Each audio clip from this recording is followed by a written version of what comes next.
දකිනවා මේ වෙනකොටත් මේ ඖෂධ ගැටලුව සම්බන්ධව රෝගීන් මේ වෙනකොට ඉතාමත්ම අවාසනාවන්ත ලෙස ජීවිතයෙන් වන්දි ගෙවන අවධියක් නැවතත් උදා වෙලා තියෙනවා.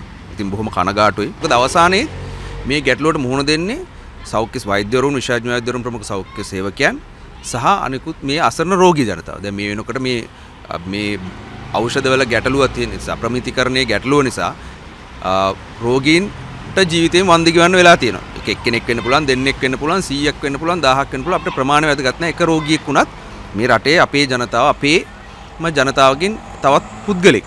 ඉතින් මේ සම්බන්ධව කතා කරනවා අපි වසර ගණනාවක් තිස්සේ ඉඳන්ම රජයේ වෛද්‍ය නිලධාරීන්ගේ සංගමයේ ලිඛිතව, වාචිකව හැම හමුවීමකදීම සෑම සාකච්ඡාවකදීම අපි කියලා තියෙනවා අපිට මේ ලංකාවට අවශ්‍යයි අන්තර්ජාතික මට්ටමේ මේ ඖෂධ සම්බන්ධව නියාමනය වෙන ඖෂධ සම්බන්ධව පරීක්ෂා කරන්න පුළුවන් ලැබ් එකක්. අපි තේරෙන භාෂාවෙන් කියනවා නම් ඒ ඉන්ටර්නැෂනල් ස්ටෑන්ඩඩ්ස් වලට අපිට චෙක් කරන්න පුළුවන් ලැබ් එකක් තියෙනවා නම් ලංකාව ඇතුලේ ඒක තමයි වැදගත්ම වෙන්නේ කියලා. මොකද මේ ඖෂධවල තත්ත්වය අපිට ලංකාව ඇතුලේදී අපිට පිරික්සන්න පුළුවන් වීම නිසා. නමුත් තවදුරම කිසිම රජයකින් මේ වෙනකන් ඒ අවශ්‍යතාවය ඉෂ්ට කරන්න උනන්දු වෙලාවත් ඒ කටයුතු සිද්ධ කරලා ඒ අවශ්‍යතාවය සපුරලා නැහැ. ඒක බොහොම කනගාටුවට කරුණක්.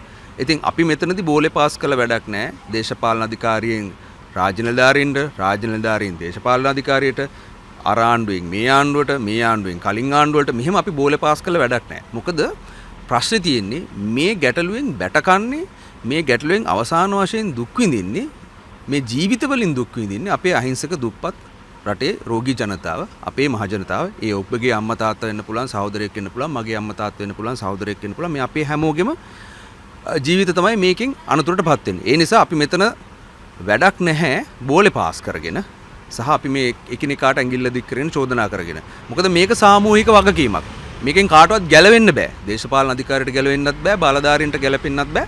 ඒ නිසා මේ සියලුම දෙනා මේකට වග කියන්න ඕනේ. ඒ නිසා අපි දිගින් දිගටම ඉල්ලන්නේ නිශ්චිත නියාමනයකින් යුතුව මේ අදාළ පර්යේෂණාගාර පහසුකම් දියුණු කරලා මේ ප්‍රමිතිය ස්ථාවර කරන්න පුළුවන් අන්දමට රට ඇතුලේ අදාළ කරුණු ස්ථාපනය කරන්න සහ මේ සම්බන්ධව කටයුතු කරන සියලුම පාර්ශව එකතු වෙලා පොදු අරමුණක් ඇතුව පොදුවෙන් වගකීම දරලා මේ සම්බන්ධව කටයුතු කරලා මේ රෝගී ජනතාවට අවසානයේදී ඒ ඉෂ්ට විය යුතු සාධාරණය සිදු කරන්න කියන ඉල්ලීම තමයි අපි දිගටම කරන්නේ සහ ඒක දැඩිව මේ මොහොතේ අපි රජයටත් බලධාරීන්ටත් අවධාරණය කර සිටින්න කැමතියි. දැන් මේ සෞඛ්‍ය අමාත්‍යවරයා මේක වගකීම් බාර ගන්න ඕනද? අනිවාර්යෙන්. ඒ කියන්නේ මේක සෞඛ්‍ය අමාත්‍යවරයා බාර ගන්න ඕන, නියෝජ්‍ය අමාත්‍යවරයා බාර ගන්න ඕන, බලධාරීන් බාර ගන්න ඕන. මේ සම්බන්ධ මේ ඖෂධ ප්‍රසම්පාදන ක්‍රියාවලිය තුල විවිධ පාර්ශව ගණනාවක් ඉන්නවා. ඉතින් මේ සියලු දෙනාම මේක සාමූහික වගකීමක් විදිහට බාර ගන්නවා.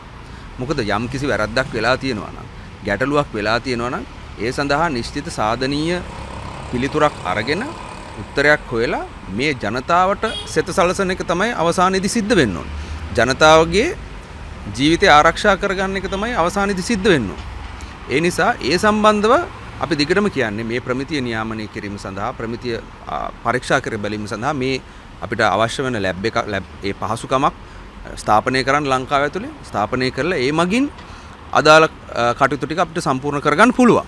ඒ නිසා මේක අපි දැන් අවුරුදු 5කටත් එහා ඉඳන් අපි සාකච්ඡා කරනවා. මේ සම්බන්ධව අපි 2022 23 වර්ෂවල ඉඳන්ම දිගටම අපි යෝජනා ඉදිරිපත් කළා තියෙනවා. නමුත් මේ වෙනකොට කිසිම රජයකට පුළුවන් වෙලා නැහැ මේ සම්බන්ධව සාධනීය පිළිතුරක් ලබා දීලා මේ කටයුත්ත සැබෑවක් බවට මේ මහ පොළොවේ ඉෂ්ට කරා.